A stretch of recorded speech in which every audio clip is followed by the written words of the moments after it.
The church in North America is hurtling towards a demographic cliff. We're talking about that today on the Church Revitalization Podcast.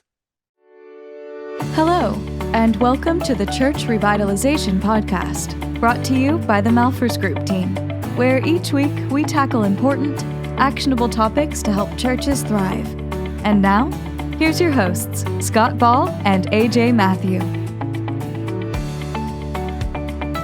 Welcome to the Church Revitalization Podcast. My name is Scott Ball. I'm joined by my friend and co-host, AJ Mathieu. Good day. AJ, welcome to the program. Glad to be here, Scott. Thanks for having me. Today we're talking about I'm going to call it a pet topic of mine, something that I'm passionate about.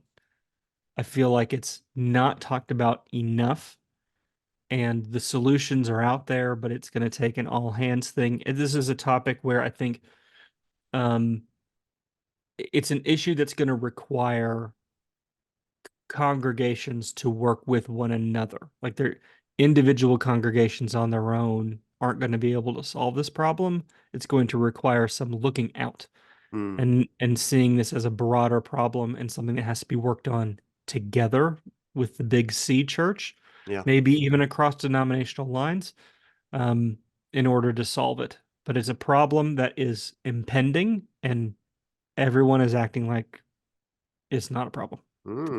You're sounding the alarm, eh? I'm sounding the alarm. I'm not are the you only John the Baptisting this? Are you Elijah-ing this? No. I'm hardly the only one sounding this alarm. There are any number of people who are also doing this, but it's not getting it. I don't know. It feels a little bit like people are like, I agree. They're not taking it seriously. Yeah, I think you're right. Yeah.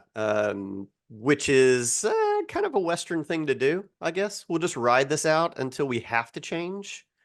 And then complain about it. And then be uncomfortable with it. Yeah. What's the movie where here's the situation. Well, we haven't even just said what the problem is, but the problem to me, is it Laverne and Shirley? Is that where the end of the movie, they drive off the cliff? Gosh, you're so young. And bless your heart. Is that what it is? Thelma and Louise. Thelma and Louise. Laverne and Shirley was an American sitcom from the 70s. Thelma and Louise. When did that come out? That was I alive? Thelma and Louise, that was an 80s movie. I believe that was an 80s movie. All right, so I'd have been a child. I think you were alive when it came out. that was pretty. Oh no, I'm wrong. 1991. So, but you were alive. Oh, okay. You were young. I was alive. Thelma and Louise. I think the church in America is about to Thelma and Louise this problem. So let's then get into it. What is this problem that we're talking about, AJ?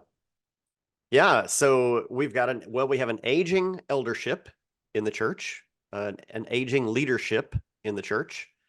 And we are not prepared. We don't have the funnel in place to fill the impending vacuum likely happening in the next, what do we say? Well, let's call it 10 years. I'll call it 20.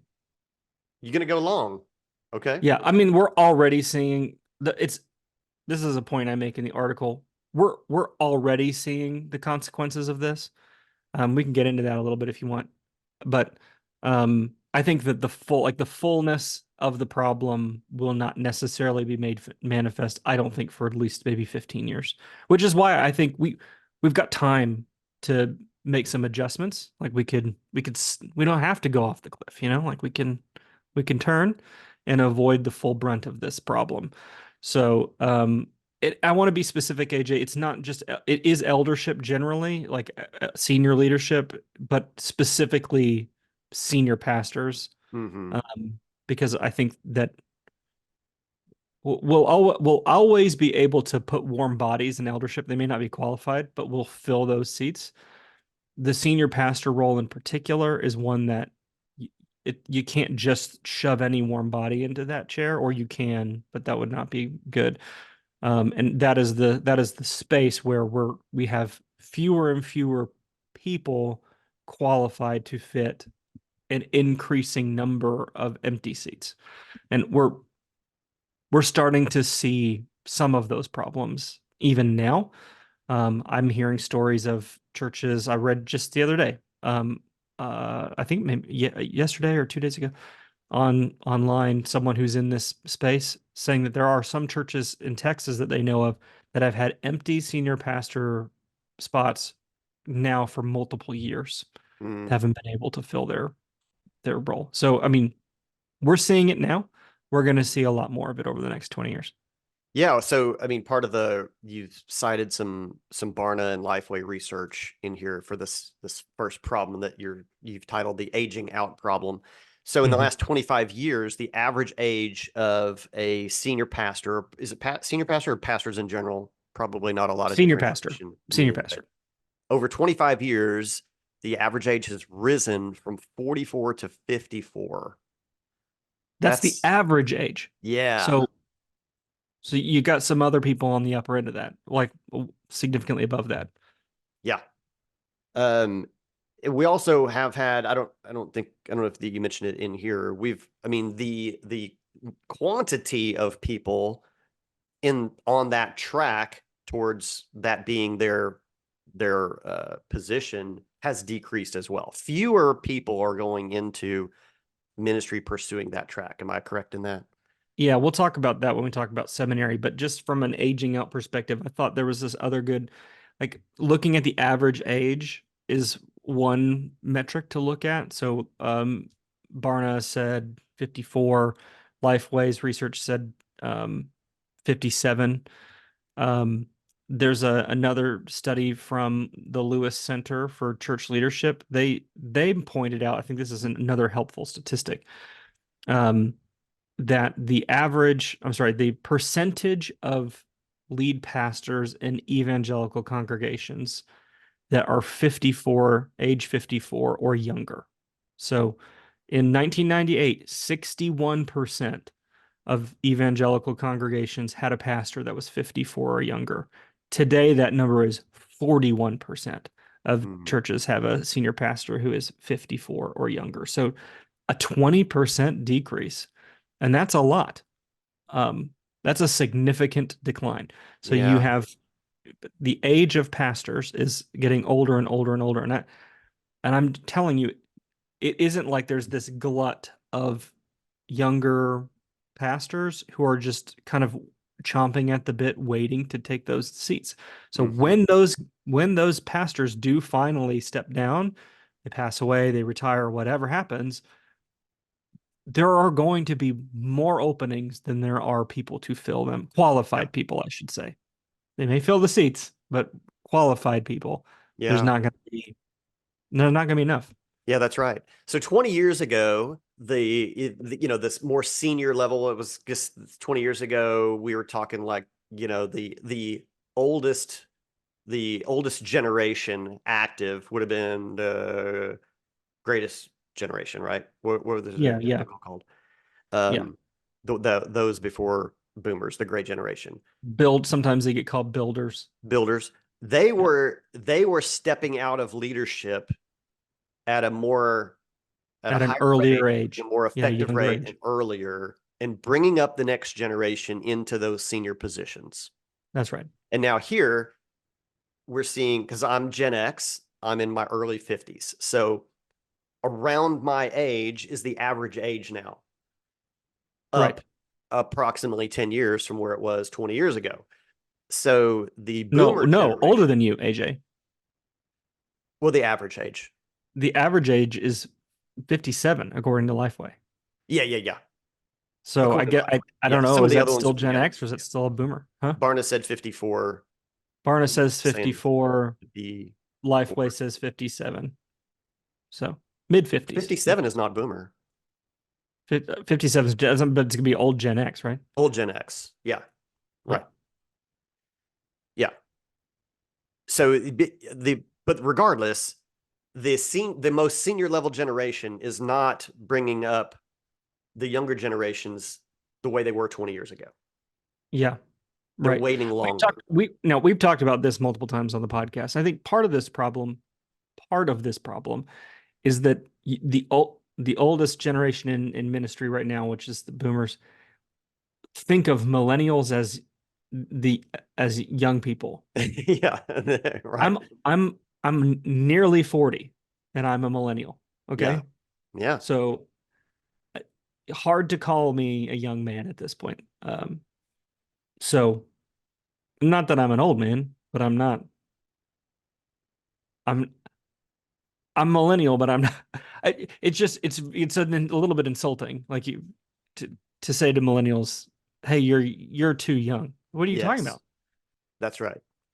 Yeah, for sure. And I think, yeah, you're at that age where you're starting to feel that you're that's becoming understood and felt that people see you as too young. I experienced this over 10 years ago now. 10 years ago? Yeah, exactly 10 years ago when I was in my early 40s and running for political office and involved in political office. And the way the older people saw me as being too young and inexperienced. And I'm like, I'm in my early 40s. How much experience do you want me to have, Yeah, to begin to serve in leadership yeah. in I'm old government? enough to run for president. You're Okay, right. like, Yeah. So that's interesting that you're at the age I was then, and you're like, hold on, I'm kind of feeling like I've got something to offer here. Yeah, yeah. It doesn't mean I don't have something to learn. I got sure. lots to learn, but Yeah. it's insulting to say no, no, no. You're not ready, Yes. and there is this attitude, definitely. But 20 years ago, that was not the case. 25 years ago, that was not the case. Yeah, that's right. The leaders then were more interested in having the younger people come up. Right. So there's a compounding problem. So one is we have this aging out problem, and maybe adjacent to that, you might say sort of an unwillingness.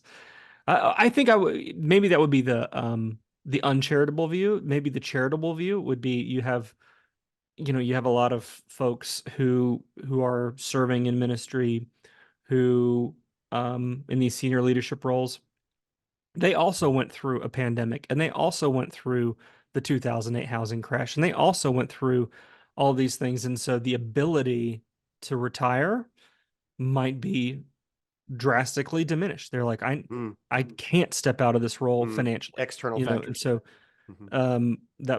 that might be a more charitable view to say it isn't that they're not willing to share the leadership role. They're just genuinely like, if they were to retire from that role, they would be in a real financial trouble because Yeah. churches have not taken care of senior pastors well in Mm. many instances, I or have they've heard lived, that yeah, or specifically. they've Yeah. lived in, the parsonage for 20 years. They don't own a home. Yeah. So, and the church has lessened their salary because, you don't have a house to pay for, but then you leave the position and you have nowhere to live. Yeah. Um, so that maybe that would be a charitable view of one of the reasons why they're not stepping down. Yeah. Um, Yeah. That certainly is. It's a realistic view for many. right. And there's probably a mix of both ends of that spectrum Absolutely. at play. Yeah. Yes. Yeah, for sure. Okay. All right. So that's kind of, laying the foundation for what exactly is the issue happening right now. There's one For the other problem. We've got some more problems. Oh, I was kind of setting up number two as more Okay. of, All right. Yeah. Go yeah, ahead. yeah, I'm yeah. sorry. I didn't mean to interrupt you. So that's the seminary problem. What's Yes. happening in the education space that is preparing people to be a senior pastor, to be a pastor at all? Um, so yeah, so let's unpack that, Scott. And we touched on this a few weeks ago, but we'll go into a little bit, spend a little bit more time on what is going on with the education system and people's ability to make their way through it to have these Yeah. positions in the church. So I think it's important to note that the data suggests that seminary enrollment rates are relatively stable. There have been declines, but they're single digit declines. They're not like precipitous, massive declines in seminary enrollment. What's happening more is shifts within seminary enrollment. So maybe the overall number of students is relatively stable, but the kinds of students who are enrolling and the programs that they're enrolling in is having more volatility. So we're having fewer and fewer and fewer students each year signing up for the MDiv program. And so when you think that is, there are certain, for example, denominations that require MDiv for ordination. You scroll on to any job position opening, senior pastor opening. I'm going to say 60%, maybe more, um, are going to list an MDiv as a requirement, in order to even apply for the position, to be And considered for the a lot of position. non-denoms as well. Probably more the larger, mid and larger ones are going to be requiring it. Yeah. They're going to be requiring it. Yeah. And so, uh, but seminaries are enrolling fewer and fewer and fewer of these students, where, maybe 2 decades ago or three decades ago, that would have been the vast majority of students. Now it may be below 50% of seminary students are MDiv students, or it's at least trending in that direction. I did look at the data, but I don't remember exactly what those numbers are. But it's fewer and fewer students are MDiv students. And so you have seminaries are shifting because they're trying to stay financially viable. You can't blame them. The incentive structures is what it is, which is they need to stay open.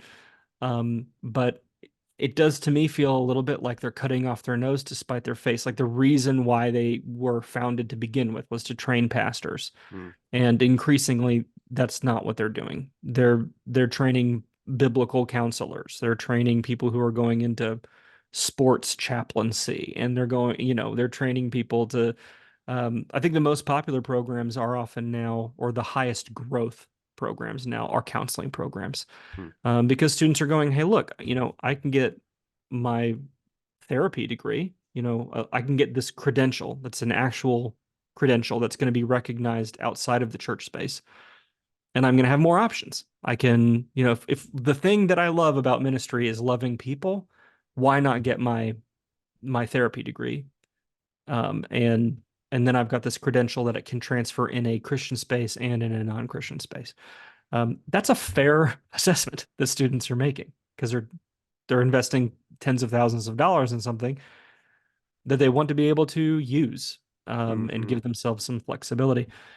And so the seminary problem on at a base level is that seminaries are enrolling fewer and fewer, basically ministry track students, and more students that are in these other kinds of programs.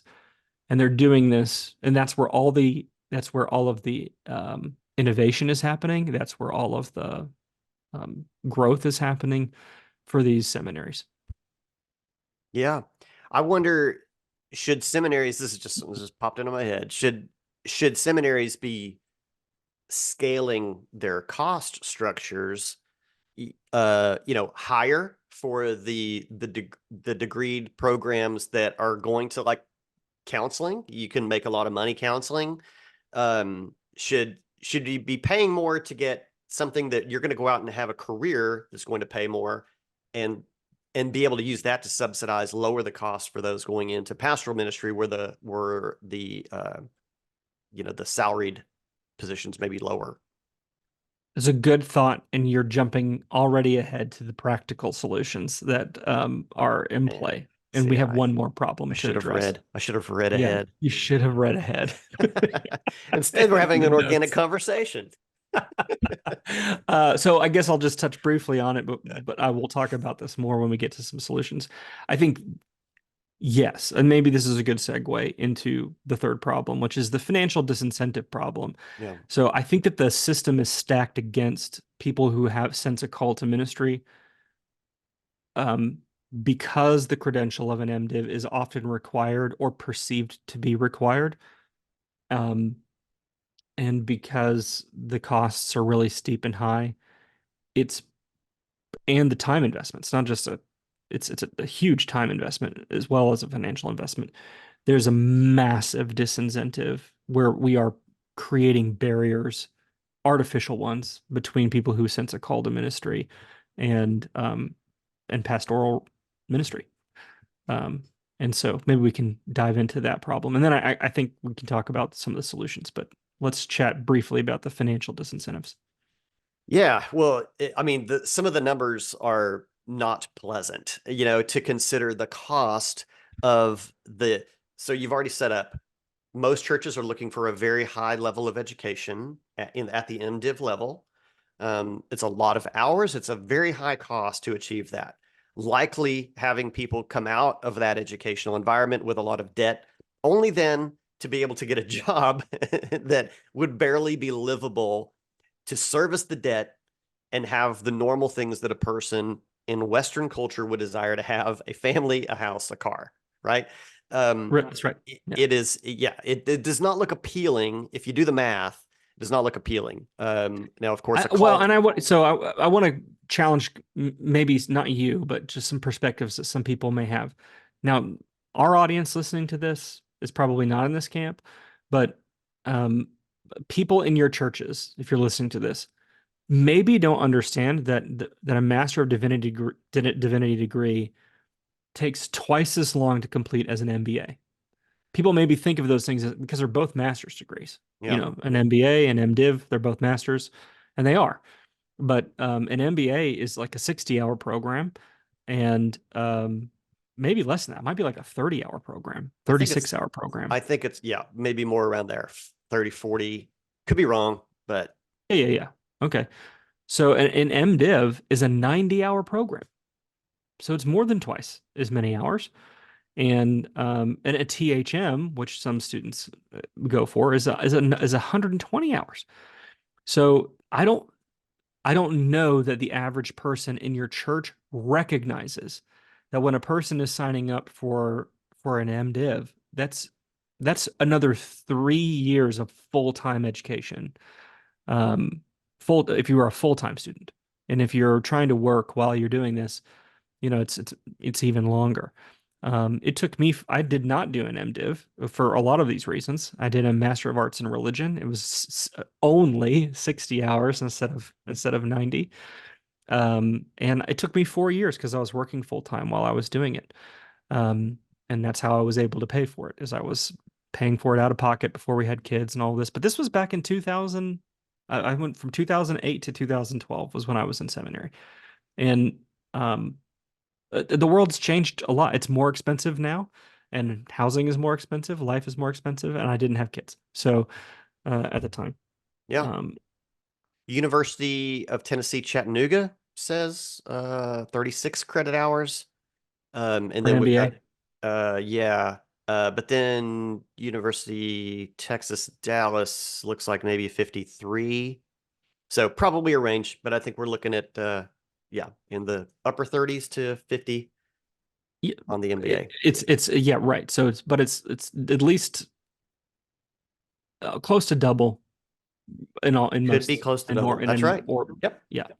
There's So, a and I gap don't know there. that your average, even a person on a search committee, doesn't recognize how much they're expecting. You know what I mean? Like, I don't know that they have a concept of what the MDiv investment is Yeah. from a time perspective, much less a financial one. So let's get into those numbers. So the average cost of an MDiv can range from $35,000 on the low end to $86,000 on the upper end.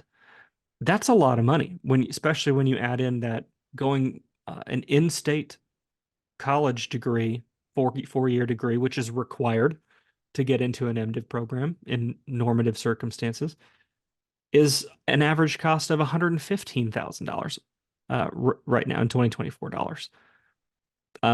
Now you're going to assume that there's going to be some financial aid and some scholarships, so most people aren't paying 100%, especially on a 4-year degree. But it's not weird to hear of students graduating from their 4-year program with $40,000, $50,000, $60,000 in debt, going now getting an MDiv where they may get $10,000, $20,000, $30,000 more in debt. So it's not crazy to think that you might be looking to hire a pastor fresh out of seminary who has $100,000 in student loans. Yeah. Which is debt that you can't discharge, even in bankruptcy, by the way. You carry it with you. Man. Yeah, I don't think that would be known by most people that hold the salary to the pastor in their hands. may not have a clear understanding of that. And then this is a bit of an aside, but what the seminaries are teaching also isn't necessarily, while I know people are getting great educations in biblical literacy and preaching and things that are necessary to be a senior pastor, seminaries have not made a significant shift in leading an organization. People are still not learning that at the bachelor level or sometimes even the master level. Not if you're on an MDiv track. So Yeah. seminaries are offering these Master of Arts in Christian Leadership, which those Yeah. programs are often very good. But now you're off the MDiv track and you're not qualified for a senior pastor role. So all of this is just totally messed up. The average salary, starting salary for a senior pastor, the average is $68,218 for a senior pastor. So now you're assuming that you've got a young man, say, who's graduating with, they didn't grow up in a privileged situation. So they've got $100,000 in debt now from their 4-year degree and their MDiv. You're probably not getting hired as a senior pastor fresh out the gate. You're going to get hired as a youth pastor or an associate pastor. You're probably not even making, you're not even making 68. You might be making $50,000 or $40,000. Yeah. All I'm saying is most young leaders are not getting in ministry to get rich. That's not their goal. I don't, but they have normal, even noble aspirations of leading and loving their families. Yeah. And so that disincentive of carrying tens of thousands of dollars in seminary debt, plus their undergraduate debt, plus the cost of owning a home, plus the cost of purchasing a vehicle, plus the cost of just affording groceries. I'm not even talking about nothing luxurious, just normal things. On a, let's be charitable, $60,000 starting salary, that's not a symptom of greed. The fact that they go, no thanks to that, that's not greedy. It's just a recognition of reality. Like, I can't make that happen. Yeah. Because then they'll often say, oh, we don't want your wife to work. We want her to be involved in the ministry. And you're like, okay, well, she's going to have to work. Yeah, she's really. going to have to go get a job. Yeah. You know what I'm saying? Sure. So especially, in 2024 economy in the US, which is running off the rails rapidly on inflation, there's just no way. There's no way. Yeah. So I think that this is the real problem. You have young men, young leaders who sense a call to ministry, who go, listen, I'm not trying to get rich, but I can't make this math. Mm-hmm. And so they're not doing it. They aren't enrolling in these MDiv programs. They're not. Yeah. Well, so we've for several years now, we've partnered with Regent University, and in their DMin program, I've been a guest lecturer teaching revitalization, and they're requiring revitalization as a part of their DMin program, at least in a particular track. So, while that's great, I love that they're doing that. Now we're talking doctorate level education.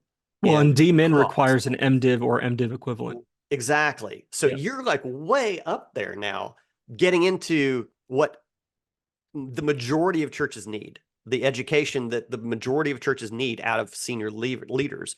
How are we going to lead a church through revitalization and practical application of organizational management and, avoiding the pitfalls that would get the church to that position to begin with? Again, I love that Regent's doing that, and I wish more were, but why are we not including that kind of an education at the bachelor level, where the majority of the churches in America have a need, and to be able to bring people out prepared to lead those churches into a greater position in the future at a lower cost? So, yeah. Yeah, and some are, but it's not enough. And so all of this to say, like, we focus on I just want to explain the scope of the cliff that is coming. Yeah. It's not just an age problem. Mm-hmm. It's the lack of a pipeline of qualified leaders also. Yeah, you're certainly painting a holistic issue, a multifaceted issue. Yeah, that's right. And so it's going to require solutions from different angles. Yeah, Um, I think, so yeah, we can get several into that. stakeholders are going to have to contribute to changing this. Yeah, you got it. So we can start diving into those if you'd like. Let's do that. So yeah, first of all, seminary financing. So this, I kind of jumped ahead a little You got a bit. peek ahead there. Yeah, I mean, certainly there are things that seminaries could be doing. I think some of the big legacy seminaries are, maybe we've got the senior leadership issue being played out in our seminary leadership. And we don't have the right voices making the right suggestions on how we can change with the economy and the culture to be more effective as an educational institution. So perhaps we need some younger people speaking into the future of our seminaries, to make some changes that could be positive for the church. Because if we're continuing to invest too much in giant classical buildings, and acreage, we may be putting our money in the wrong space going forward. Where, I mean, a lot of stuff is happening online now.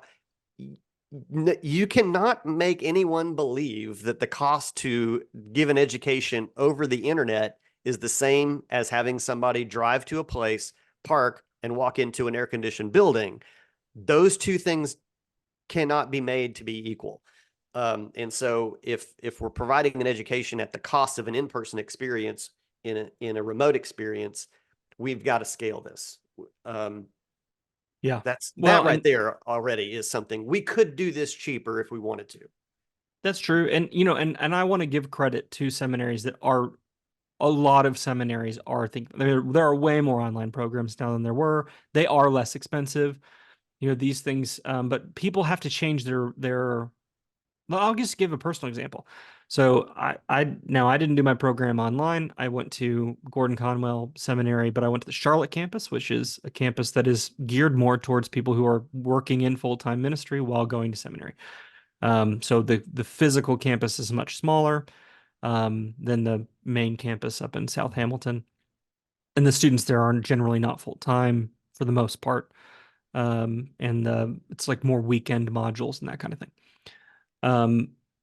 But I always feel like, even to this day, if I tell someone, hey, they'll say, hey, where'd you go to seminary? And I'll say, oh, I went to Gordon Conwell. And I always feel like I have to say, I went to the Charlotte campus. And I almost have to say, I feel like I have to say it as an apology. Um, and I think we've got to destigmatize that culturally as well to go, all right, I got an incredible education. I loved the people. There are people who will say, "Oh man, seminary really challenged my faith," and maybe I'm like, not me. I loved it. It was one of the best experiences of my life, and I think that I had a better experience because I was working in full-time ministry at the same time than I would have had I been going full-time, up in South Hamilton, Massachusetts. Um, so I don't feel like I should have to apologize, but I feel like I have to apologize. And I think we've got to destigmatize that so that these more affordable delivery mechanisms, like a smaller campus or an online program, are not viewed as second tier, Yeah. um, or less than, or not real, Mm-hmm. because they are real programs. It's real education. Obviously, I think an in-person experience, even the kind of experience I had, I think probably is a better experience than one Has that's value for fully sure. online. Mm-hmm. Um, but that doesn't mean that the education of someone who does an online program is in any way should be viewed as not sufficient or something like that. So seminaries are, I mean, don't want to give credit where it's due. They're working on it, but it's not That's true. fast enough. It's Yeah, yeah, it's yeah, yeah. Oh, I was surprised to learn. I just learned this last summer. I mean, our founder, Dr. Aubrey Malfers, was a longtime professor at Dallas Theological Seminary, and so we have a long history with DTS. We love DTS as an organization. I was surprised to learn last year they are now equally split in thirds. 1/3 of their enrollment is in Dallas at the legacy campus, 1/3 is online globally, and 1/3 is at smaller remote physical campuses at various locations. So DTS has made a shift for sure. I mean, they're not over there clawing to Yeah. legacy seminary. Yeah. Most seminaries have made this shift over the last 10 years, and those are all good things. My problem is it's not enough. You still go online and you look at the cost of these programs, it's still cost prohibitive. And so it's not enough. And so I think to what you were saying, AJ, and what I think is a practical solution that's necessary here is seminaries need to incentivize ministry track programs by finding creative ways of making them more affordable. Mm-hmm. And that can't just mean debt service, because, Yeah. and this is where outside funding is going to become important, where they're going to have to find donors who will support these things, try to attract, endowments and things like that to subsidize specifically pastoral track education, and rather than, because there's going to continue to be a market for therapy degrees, and people are going to be willing to pay for them. Yeah. So Yeah.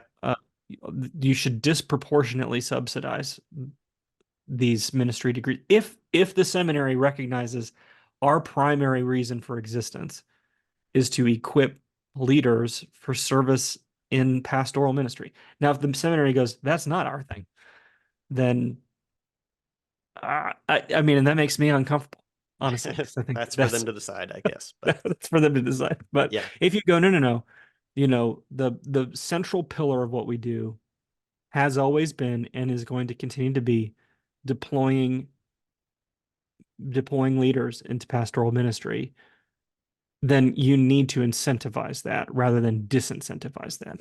Yeah. Yeah. All right. Church and denominational support, Scott. How can our churches change and our denominations change to better support people going into senior level pastoral ministry? So this is another instance where I want to not ignore the fact that there is already broad denominational support for seminary education. These things exist, but it's just not enough. There's going to need to be an increase in that. Where I do think there is a gap is church support, individual congregational support. Yeah. So for an example of this may be, for example, when I was going through seminary, I was working full time at a church. They were paying me basically nothing. I made very little money. It would have been amazing if the church had said, "Here you are. You've got a bachelor's degree in a ministry program, and I was brought on as a youth in a youth ministry position full time." If they had said, "We want to invest in you, and we're going to partially or fully subsidize your seminary education." Yeah. And so they're getting value out of me in the fact that I'm contributing to the ministry, and I'm working in the ministry, and I'm building something. My youth ministry that I oversaw doubled in size when I was bringing real value to the church. But it would have been great if they had invested in me and said, we want to, and they could ask for something in return. They could say, "We want you to stay for 5 years," or something. But what's going to have to change is churches are going to have to stop being so self-interested. So they're going to have to think, we're making an investment in this leader, whether or not this leader stays on staff at our church. And this is a net positive and good for the Big C church. Right. Yeah. And so we're going to continue to invest money in training up leaders who are lower on the totem pole, who are gaining some experience in some other ways. And we're going to be funding their theological education as a part of our compensation package to them, because it's good for the church to have qualified leaders. That is a shift that I think individual congregations need to start thinking about. Yeah. I think so too. Even at a small level, I mean, it doesn't, so many times ideas come up and they become binary. Like, we have to do this at 100% or we don't do it at all. And if they were like, "Hey, we've got 5,000 a year we can give to our associate pastor or our youth pastor who is still working on their education. We don't have, maybe we don't have 20,000 a year we can contribute. Well, we have some, But instead, it's just like, we don't do that at all. We don't do it at all. Right. Yeah. I don't remember the last time I looked at a church budget that had a line item for that, other than, the $800 a year in continuing education, or, being able Large to attend a churches sometimes conference. do this. Large No, churches. yeah, but I mean, maybe. our typical clientele, Yeah. declining churches that should more so be That investing in should be this. investing in this. Yeah. So, hire a guy. I mean, hire a young man out of a bachelor's degree program and say, hey, we're going to pay you $45,000 a year, but we're willing to contribute $10,000 a year towards seminary education. Yeah. And maybe you say, well, here are the schools, if you can get into one of these schools, these are the schools that we would like for you to go to, and we're going to ask for a 5-year commitment from you. Yeah. That would be, there are a lot of guys who would go, yeah, okay. Not demanding that you stay 25 years to become the senior pastor here with us, Yeah, but right. perhaps encouraging you that 8 years from now, you can go be a senior pastor for somebody else that is willing to hire you as a 36-year-old senior pastor, and not waiting until you're 57 to do Right. that. Or a 40-year-old senior pastor for that matter. Yeah. So these are to me, this is like, if you're listening to this podcast, like I'm speaking to you, like you need to start thinking about this, and it's a long-term play. You can't think, well, I'm not going to get a return. Of course, you're not getting a return on that investment tomorrow. But if you'll start equipping leaders and identifying some young people in your church, I mean, that'd be another thing I would say. Maybe, well, let's skip down. This maybe could be innovative ministry models. Start identifying leaders early. Mm-hmm. So if you've got, it's not uncommon for you to have a young leader who's graduating from high school, who senses a call to ministry, and you can begin to cultivate that.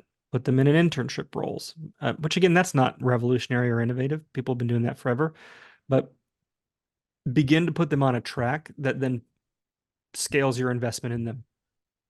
And then again, you could always ask for some commitment.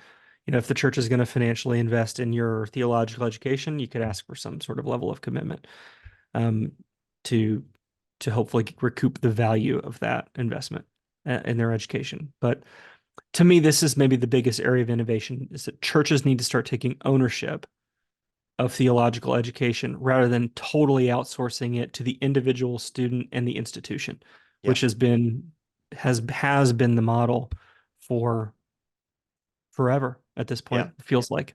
Those agreements should not have financial constraints. It should not be a prenup where stay 5 years, we're going to pay this, but if you do leave early, you're on the hook to pay us back. Should not be a clause. No, but I mean, you would hope that people would honor their commitments. Would hope people would honor their commitments, but I don't think churches should be strapping people with a repayment clause in an agreement. No, I agree with you, but I don't think that's a good faith thing. To me, this is the point is churches are going to have to take a bigger picture view. Yeah. And go, it is a net positive for leaders to have theological education. Theological education is irrationally expensive. Mm-hmm. We are going to help students do this so that they are not burdened by mountains of debt and not able to build a family and again, they're not being greedy. I don't think these people are being greedy. I think they're being rational. And going, I can't make this work. Yeah. Yep. Okay. It's a big issue. It's a slow to change issue. Yeah. That's right. So the last thing I'd say is just advocacy and awareness. That's what I'm trying to do, is go, hey, look, we have a problem. We got an aging demographic of senior pastors. We don't have a backlog. It's not like we have none. We've got, it's not like these guys are going to retire and there's no one, but we don't have enough. That's the point. We don't have enough. And so the consequences of that will be that some churches will, on the margins, you're going to see things happening at the margins first. And we're already seeing this. Churches that are on the bubble already, they're kind of smallish, can barely afford a pastor. They're the ones that are going to not be able to afford a pastor. And they'll close or they'll merge with some other church. So that's already happening. As the problem compounds, that bubble will get bigger and bigger. More and more churches will find themselves on the bubble and not able to do it. And you will see thousands of churches close. We already have about um, as many as 9,000 churches a year in the United States close each year, and we're only planting about 4,000, Yeah. 4,500. Yep. It's already happening, but Yeah, it's a net negative. Mm-hmm. it's going to be more. The bubble will be bigger. There will be more mergers. There will be more closures. These things are going to happen. And Well, then we need fewer pastors, Scott. So maybe it's all fine. The church will shrink to fit the size of the pastors that we have. Yeah. yeah, it's exactly right. And so if you see that as a net negative, and by the way, the number of churches is declining, the number of pastors are declining, but our population is not. Yeah. And the need is not declining. And so The mission hasn't changed. We're the still mission supposed to hasn't be making changed. disciples. That's right. So this is me once again standing on my soapbox and asking you to please care about this problem the way that I do. There are solutions, but it's going to take everyone caring. And and this won't feel urgent to you until it's your church that can't find somebody. Yeah. And at that point, it's too late. You waited too long. I think, to kind of bring this to a close, you church leader listening, don't have to wait for anyone else to do anything. Your church can do something, and you would make a practical difference in your own congregation for doing it. That's right. And as you network and talk with others and they hear about what you're doing, they might choose to do that too. You don't need to wait for anybody else. Your church can make a positive change on this. 100%. So thank you for attending my TED Talk, my really too long TED Talk on why this is a problem and what you individually as a church can do to fix it. And if everyone listening to this podcast, everybody's church represented listening to this podcast would make this change, there would be hundreds and hundreds and hundreds of churches impacted.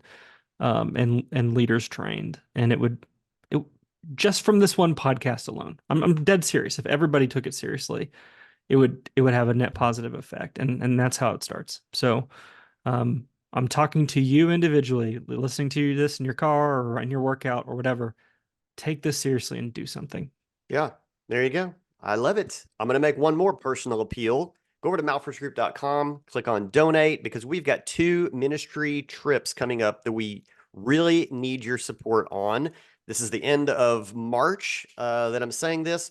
For the month of April and the month of May, we've got 2 ministry trips coming up, helping a church in Munich, Germany, and helping a church in Bangkok, Thailand. Please go over to malforsgroup.com/donate, make a contribution to those. Because we need to get out of this place. We need to go somewhere else. We need to build the church. We need your support to do that. So make that decision today, no matter how small your gift might be.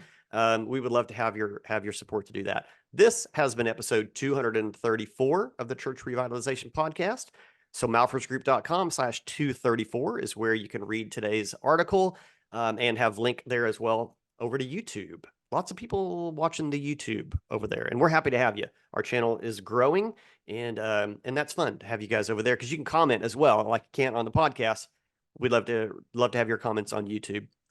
Thanks for being with us. Scott and I will be back again next week with another new topic. We love you. See you then.